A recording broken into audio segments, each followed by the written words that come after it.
नमस्कार स्टूडेंट्स। हिंदी में मैं जनरल एनाटॉमी के कुछ चैप्टर्स रिकॉर्ड करने की प्रक्रिया में हूं और इसमें आज हम शुरू कर रहे हैं मसल्स की रिकॉर्डिंग में 4 वीडियो में करूंगा, छोटे छोटे। आज का वीडियो वैसे थोड़ा सा लंबा हो जाएगा, बाकी के दूसरे 3 वीडियो काफ़ी छोटे होंगे। Okay, those student who are not understanding Hindi, they are requested to go and see the playlist where the general anatomy lectures are all recorded in English also. ये जो रिकॉर्डिंग हो रही है ये हिंदी मीडियम से आने वाले स्टूडेंट के लिए हो रही है। और अब हम आते हैं मसल के पहले लेक्चर पे। मसल क्या है? मसल्स बॉडी का एक बहुत ही इम्पॉर्टेंट टिश्यू है। ओके, शायद मैंने पहले आप लोगों को बताया हो कि बॉडी के अंदर 4 बेसिक टिश्यू होते हैं: epithelium, connective tissue, muscle tissue and nervous tissue. इन्हीं से सारी बॉडी बनी होती है। आज हम मसल टिश्यू के बारे में देखेंगे। मसल्स उनकी एक स्पेशल प्रॉपर्टी होती है जो कि एक कॉन्ट्रैक्शन की प्रॉपर्टी है। मतलब ये हुआ कि मसल की जो विशेष प्रॉपर्टी है वो सिकुड़ते हैं। जब वो कॉन्ट्रैक्ट करते हैं तो मसल सिकुड़ती है। फॉर एग्जाम्पल, अगर कोई मसल 10 सेंटीमीटर की है तो वो सिकुड़ने के बाद हो सकता है कि वो 6 सेंटीमीटर की रह जाए। तो ये एक कॉन्ट्रैक्शन उसकी स्पेशल प्रॉपर्टी है।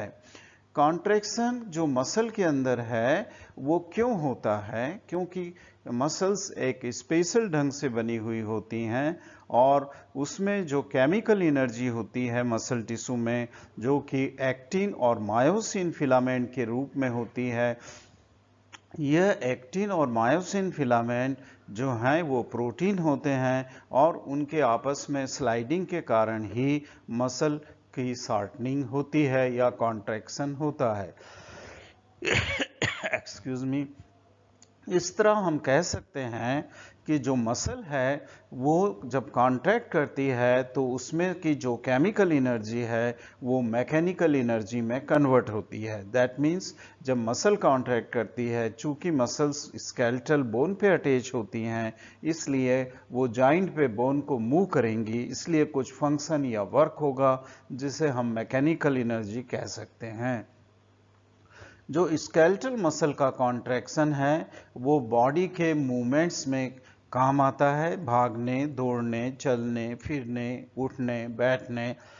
Excuse me.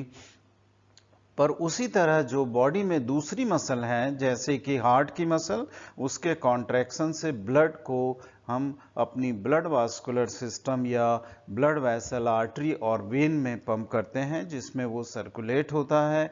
और जो स्मूथ मसल है तीसरे तरह की, वो विसरा में होती है और वो जो कंटेंट है वो विसरा का वो उसके कॉन्ट्रैक्शन से आगे बढ़ता है। जैसे जीआईटी में stomach, small intestine, large intestine में स्मूथ मसल है और उसके कॉन्ट्रैक्शन में जो फूड है हमने खाया है, जो डाइजेस्ट हो रहा है, वो आगे की ओर जाता है। इस तरह हम देखते हैं कि जो केमिकल एनर्जी थी एक्टिन एंड मायोसिन की, वो अल्टीमेटली मैकेनिकल एनर्जी में कन्वर्ट होती है।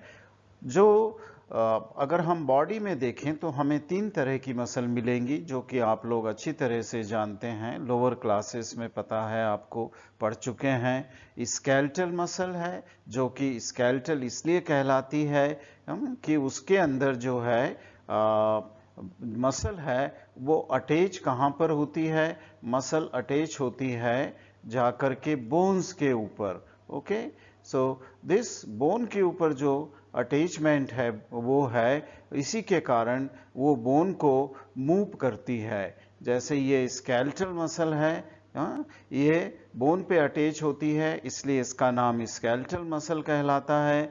उसका दूसरा नाम स्ट्राइएटेड मसल भी होता है क्योंकि जब हम इस मसल को माइक्रोस्कोप के नीचे देखते हैं तो उसके जो मसल फाइबर जिसकी ये मसल बनी होती है उसके अंदर dark and light band alternate alternate dark और लाइट बैंड नज़र आते हैं, जिसे हम स्ट्राइसंस बोलते हैं। इसलिए इस मसल का दूसरा नाम स्ट्राइटेड मसल है।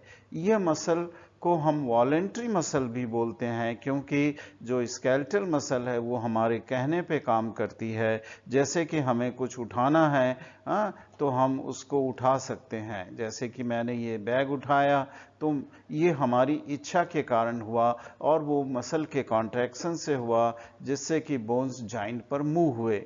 अब हम जब दूसरा एस्पेक्ट इसका देखते हैं, तो वो ये है कि स्केलेटल मसल सेरिब्रोस्पाइनल नर्व से सप्लाइड होती है। इसका मतलब वो नर्व जो कि ब्रेन से अराइज होती हैं, उनको क्रेनियल नर्व्स बोलते हैं। वो 10 और 12 पेयर्स की होती हैं, 12 राइट साइड और 12 लेफ्ट साइड।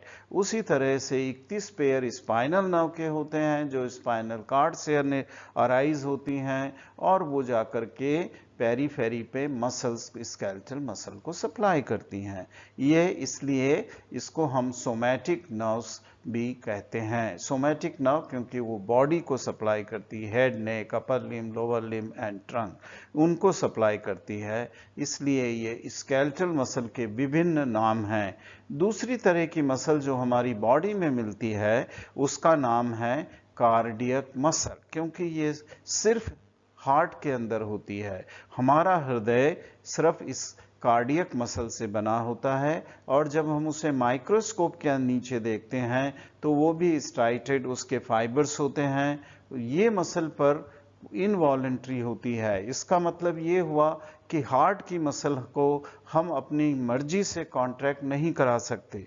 आपको पता होगा, आपका हार्ट कभी तेजी से धड़कता है, कभी धीरे से धड़कता है। वो कार्डियक मसल के कॉन्ट्रैक्शन के कारण है, और इसलिए आपका कोई भी वॉलेंट्री जो है एस्पेक्ट उस मसल के ऊपर काम नहीं करता। आप अपने हार्ट को न तेज कर सकते हैं धड़कने में, ना तो उसको स्लो धड़का सकते हैं। वो अपने आप से जैसे भी बॉडी में जरूरत होगी उस हिसाब से वो धड़केगा।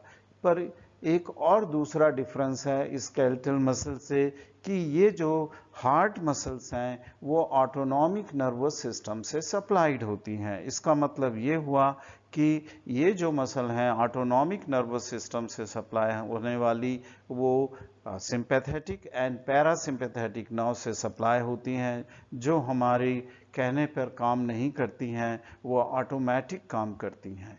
तीसरी तरह की जो मसल हमारी बॉडी में होती है उसका नाम है स्मूथ मसल, और ये मसल को हम स्मूथ इसलिए कहते हैं कि जब हम उसे माइक्रोस्कोप में देखते हैं तो उसमें कोई स्ट्राइसेंस नहीं दिखते, डार्क बैंड और अल्टरनेट लाइट बैंड नहीं दिखते हैं। कि इसलिए ये नहीं दिखते हैं कि शायद इस मसल्स फाइबर्स में actin and myosin filaments regular order में नहीं जमा होते हैं। ये मसल जो स्मूथ है ये मोस्टली हमारे विसरा में मिलती है, जैसे कि urinary bladder, ureter, urethra, okay, eyeball के अंदर iris, okay, and the ciliary muscles, और ब्लड वेसल्स के अंदर ट्यूनिका मीडिया। वो सब मसल स्मूथ मसल की बनी हुई होती हैं। और ये जो स्मूथ मसल है जो हमारे विसरा में होती है, इसलिए कभी कभी हम इसे विसरल मसल भी बोल देते हैं। और कार्डियक मसल की तरह ये मसल भी ऑटोनॉमिक नर्व से सप्लाई होती है, जैसा कि सिंपैथेटिक एंड पैरासिम्पैथेटिक नर्व से सप्लाई होती है। अब मैं दूसरी स्लाइड पर जा रहा हूं।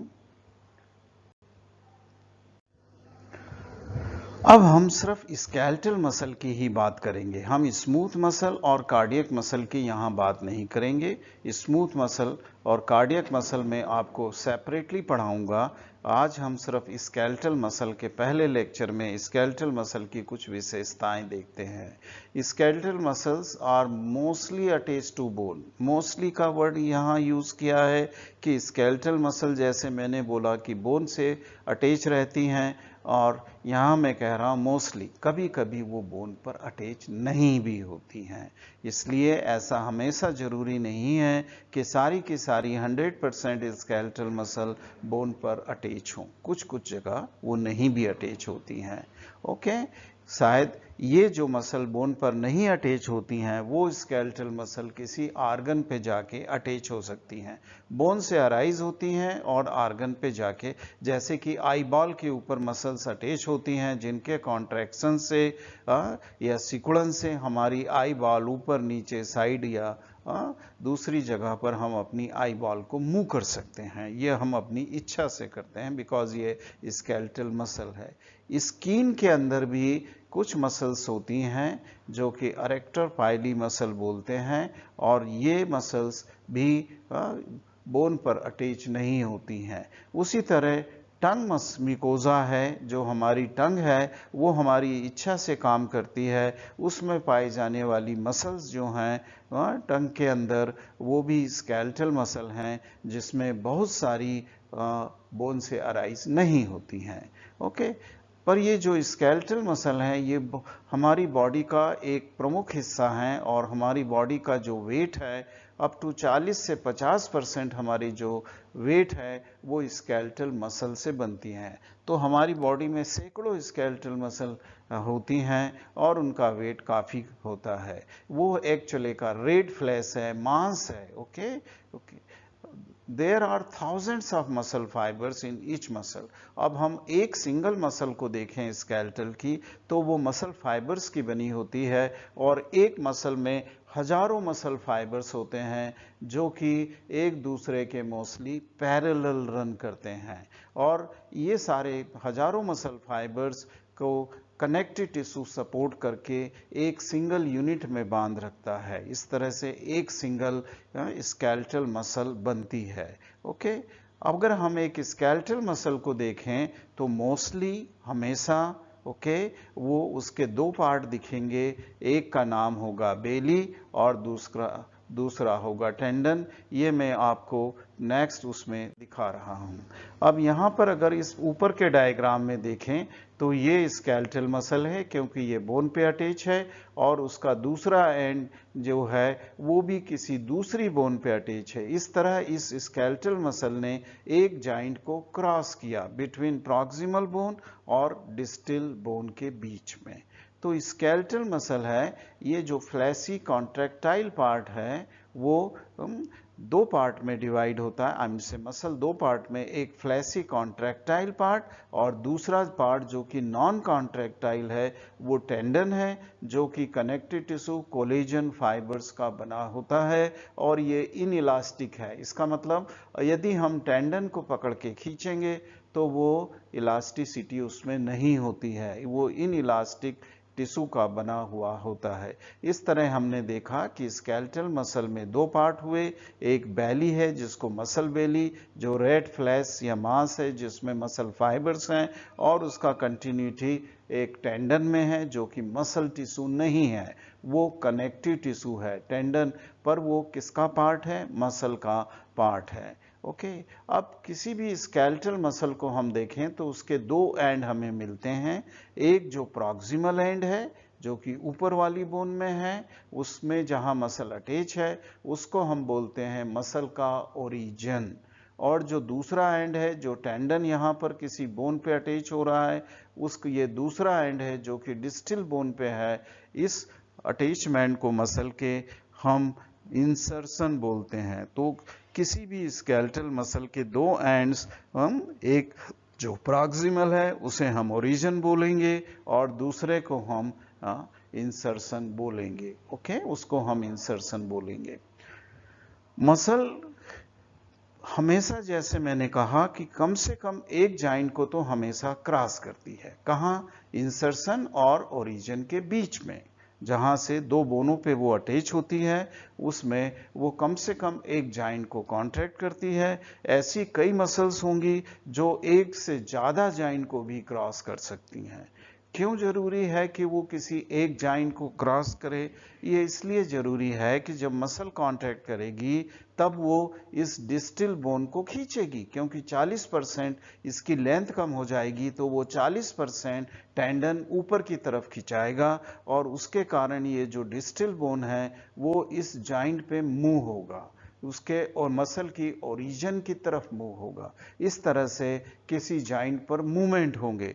अगर ये मसल किसी जॉइंट को क्रॉस ही ना करे और उसी बोन पे ओरिजिन लेकर उसी बोन पे इंसर्शन ले ले तो फिर कोई मूवमेंट होगा ही नहीं। पर हमारी मसल का जो स्केलेटल मसल है उसका मेन पर्पस है कॉन्ट्रैक्शन करके मूवमेंट को पैदा करना, इसलिए उसका जॉइंट को क्रॉस करना बहुत जरूरी होता है। ओके, जहां ये मसल और टेंडन आपस में मिल रहे हैं उसे मायोटेंडिनस जंक्शन बोलते हैं। और उसको बहुत ही सिंप्लीफाइड डायग्राम से मैंने यहां बताने की कोशिश की है।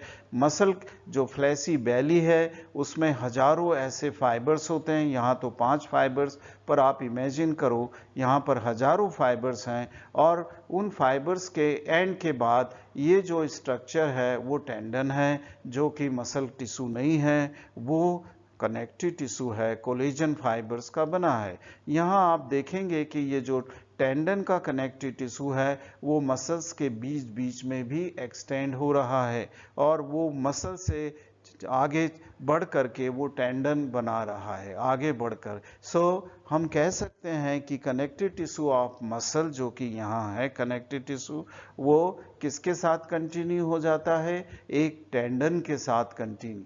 मुझे आशा है कि आप मस्कुलो टेंडिनस जंक्शन को समझ चुके होंगे। अगर हम इस बेली को काट दें, मसल की बेली को यहाँ से काट दें, ये जैसे एक मसल बेली है और ये उसका टेंडन है, मसल बेली को हम ट्रांसवर्सली काट दें तो हम देखेंगे कि उसके अंदर बहुत सारे बंडल हैं और हर बंडल के अंदर मसल फाइबर्स हैं, सैकड़ों हजारों मसल फाइबर्स होंगे। तो सबसे जो एक फाइबर है और फाइबर्स कई फाइबर मिलके एक बंडल बना रहे हैं और कई बंडल मिलके फिर एक मसल बनाते हैं। इस तरह का ऑर्गेनाइजेशन जो है, ओके, जमावट है जो मसल फाइबर्स की, वो हमें बेली में देखने को मिलता है। तो अगर हम एक छोटा सा पोर्शन इसका इस डायग्राम में देखें तो हम देखेंगे कि यहाँ पर 4 बंडल दिख रहे हैं, ओके, मसल फाइबर्स के, और उसमें इंडिविजुअल मसल फाइबर्स भी दिखाए गए हैं। अगर हम एक बंडल को और विस्तृत रूप से इस वाले डायग्राम में देखें जहां पॉइंटर घूम रहा है तो आप देखोगे कि कम से कम 25-30 मसल फाइबर्स यहाँ पर दिख रहे हैं और फिर उसको एक बंडल के रूप में एक कनेक्टिव टिश्यू की सीथ इसको सराउंड कर रही है बंडल को। और इस तरह हम देखेंगे जो कनेक्टिव टिश्यू है वो 3 स्तर पर मसल्स में जमावट करता है। फॉर एग्जाम्पल, सबसे अंदर जो सिंगल स्मूथ मसल फाइबर है स्केलेटल, उसको एक बहुत ही डेलिकेट कनेक्टिव टिश्यू कवर करता है जिसको हम एंडोमाइसियम बोलते हैं। और फिर जब ये बंडल बना लेता है तब यही कनेक्टिव टिश्यू कुछ मोटा होकर के, ओके, ज्यादा कंडेंस होकर के पूरे के पूरे बंडल को कवर करता है। इसको हम बोलेंगे पेरीमाइसियम। और ये सभी बंडल फिर अल्टीमेटली मसल बैली के अंदर बाहर की तरफ से एक और सीथ या कनेक्टिव टिश्यू कवरिंग से कवर्ड होते हैं जिसका नाम है इपीमाइसियम। तो हमने देखा कि मसल फाइबर्स हैं और ये जो कनेक्टिव टिश्यू की 3 सीथ बनी, या एंडोमाइसियम, पेरीमाइसियम एंड इपीमाइसियम, ये सारी तीनों की तीनों कनेक्टिव टिश्यू की सीथ अल्टीमेटली टेंडन के अंदर कंटिन्यू हो गई और टेंडन जाके डिस्टल बोन पर अटैच हो गया। इस तरह का अरेंजमेंट यहाँ क्यों है? हजारों फाइबर्स को एक यूनिट में रखने के लिए ये कनेक्टिव टिश्यू मदद करते हैं। अदरवाइज किसी भी मसल में हजारों फाइबर्स जो होंगे वो अपना इंडिपेंडेंट अलग अलग काम करेंगे, पर यहाँ जब मसल कॉन्ट्रैक्ट करती है तो ये हजारों मसल फाइबर एक साथ कॉन्ट्रैक्ट करते हैं और इनके कॉन्ट्रैक्शन का फोर्स जो टेंडन में ट्रांसमिट होता है वो एक साथ टेंडन में ट्रांसमिट होगा। ये इसकी विशेषता है और इसीलिए इंडोमाइसियम, पेरीमाइसियम और एपीमाइसियम मसल फाइबर्स को या मसल बैली को कवर करते हैं और बाद में टेंडन में कंटिन्यू हो जाते हैं। अब हम जब आगे थोड़ा सा और देखें स्केलेटल मसल को जब हम बैली के बारे में हम जान चुके हैं, अब हम थोड़ा सा टेंडन के बारे में देखें। ये जो टेंडन है इनइलास्टिक है और ये बोन के डिस्टल बोन के ऊपर अटैच होता है। टेंडन्स जो हैं वो हमेशा मोस्टली लॉन्ग होते हैं। यहाँ पर उतना लॉन्ग टेंडन नहीं है, पर बॉडी में ऐसी कई मसल्स होती हैं जहाँ टेंडन बहुत दूर दूर तक जाते हैं, लंबे होते हैं और कई जॉइंट्स को क्रॉस करते हैं। इसलिए एक मसल कहीं भी सिचुएटेड हो, उसका एक्शन बहुत दूर तक देखा जा सकता है। उसी प्रकार ये टेंडन जो इनइलास्टिक कनेक्टिव टिश्यू का कोलेजन फाइबर्स का बैंड है, ये कभी कभी पुली के ऊपर से होकर के अपना डायरेक्शन चेंज कर लेता है, इसलिए मसल का एक्शन चेंज डायरेक्शन में दिखाई देता है। ओके, अभी कभी कभी ये जो मसल है बेली के रूप में सर्कुलर ना होते हुए कभी कभी ये मसल फ्लैट हो जाती है, और इस फ्लैट मसल का जो टेंडन है वो ऐसा राउंडेड नहीं होगा, वो फ्लैट टेंडन होगा। हो सकता है कि मैं इसको हटा दूं यहाँ पर, एक मिनट। यस, यहाँ पर अब आप देख पा रहे हैं कि ये जो मसल फाइबर्स हैं वो एक ऐसे टेंडन में एंड हो रहे हैं जो कि राउंडेड नहीं है इस ऊपर की मसल जैसा, बल्कि वो खुद थिन और फ्लैट टेंडन है। इस थिन और फ्लैट टेंडन जो कि कोलेजन फाइबर्स का ही बना हुआ है, उसे हम एपोन्यूरोसिस बोलते हैं। उसे हम है वो टेंडन ही, पर उसका नाम यहाँ क्योंकि वो फ्लैट है और वो फ्लैट मसल में से आ रहा है, इसका नाम, जैसे हमारी एब्डोमेन की जो मसल्स हैं वो सब ऐसी ही फ्लैट हैं और उनमें ऐसे ही टेंडन होते हैं जिनका नाम है एपोन्यूरोटिक टेंडन। इस तरह हमने मसल के दो पार्ट देखे, बेली और टेंडन। मैं हमेशा स्टूडेंट को ये बताता हूँ कि टेंडन का जो कैरेक्टर है इनइलास्टिक होना, वो बहुत महत्वपूर्ण कैरेक्टर है। अगर वो इलास्टिक होता तो वो खिंच जाता और जो मसल का फोर्स टेंडन पे आ रहा है उसका असर कम हो जाता या ख़त्म ही हो जाता। पर ये जो हमारे टेंडन है, चाहे एपोन्यूरोसिस हो या राउंड टेंडन हो, ये टेंडन को मैं हमेशा बच्चों से ये कहता हूँ कि आप इसे नायलॉन की रस्सी से कंपेयर करें।